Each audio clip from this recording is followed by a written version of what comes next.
नमस्कार मित्रांनो, मी प्रसाद नागरगोजे। मित्रांनो, काल झालेल्या मंत्रिमंडळ बैठकीमध्ये 7 महत्त्वाचे निर्णय घेण्यात आलेले आहेत।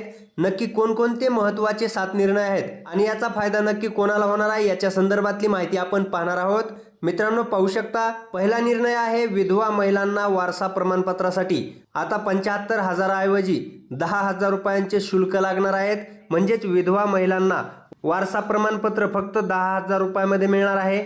तसेच मित्रांनो, दुसरा निर्णय आहे चंद्रपूर कॅन्सर केअर फाउंडेशनला भाडेपट्ट्यावरील मुद्रांक शुल्कामध्ये सूट देण्यात आलेली आहे।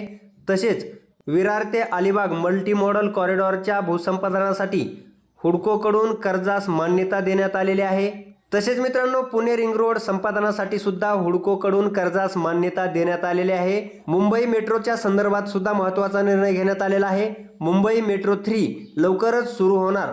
यामध्ये शासनाच्या हिश्श्याची रक्कम थेट मुंबई मेट्रो रेलला देण्यास मान्यता देण्यात आलेली आहे। तसेच मित्रांनो, रॉयल वेस्टर्न इंडिया टर्फ क्लबला दिलेल्या भूखंडाच्या भाडेपट्ट्यात सुधारणा, रेसकोर्सवर कुठल्याही स्वरूपाचे बांधकाम होणार नाही याच्याबद्दल सुद्धा निर्णय घेण्यात आलेला आहे। मित्रांनो, 7वा आणि शेवटचा महत्त्वाचा निर्णय पहा। मुख्यमंत्री ग्राम सडक योजनेतून रस्त्यांसाठी $310 मिलियन कर्जास मान्यता देण्यात आलेली आहे। तर मित्रांनो, या निर्णयाचा संपूर्ण राज्यातील नागरिकांना फायदा होणार आहे। तर मित्रांनो, अशा पद्धतीचे 7 महत्त्वाचे निर्णय राज्य मंत्रिमंडळाच्या बैठकीमध्ये घेण्यात आलेले आहेत। तर मित्रांनो, अशा पद्धतीची छोटीशी अपडेट होती। जर तुम्हाला मी दिलेली माहिती आवडली असेल तर माझ्या या व्हिडिओला एक लाईक नक्की करा।